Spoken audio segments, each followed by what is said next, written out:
Menjelang Idul Fitri, Rumah BUMN Jambi yang berada di bawah naungan PLN menggelar aksi sosial berbagi kepada masyarakat melalui program Rumah BUMN Jambi Berbagi Berkah Ramadan.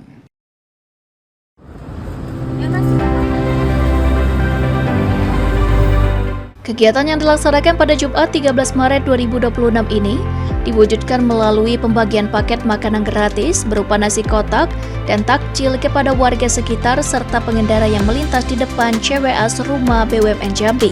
Aksi sosial ini diinisiasi dan dilaksanakan oleh seluruh tim Rumah BUMN Jambi sebagai bentuk tanggung jawab sosial PLN, sekaligus mempererat silaturahmi dengan masyarakat setempat, khususnya dalam momentum Ramadan menuju Idul Fitri. Proses pembagian dilakukan secara tertib agar bantuan dapat diterima dengan baik oleh masyarakat.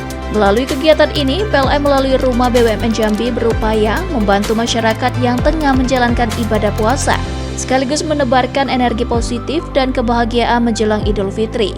Kegiatan ini juga mencerminkan kehadiran PLN sebagai bagian dari komunitas yang aktif berkontribusi di tengah masyarakat. Penyelenggara berharap kegiatan berbagi ini dapat memberikan manfaat langsung dan meringankan beban sesama, serta menginspirasi lebih banyak pihak untuk turut berbagi di bulan suci Ramadan hingga Idul Fitri.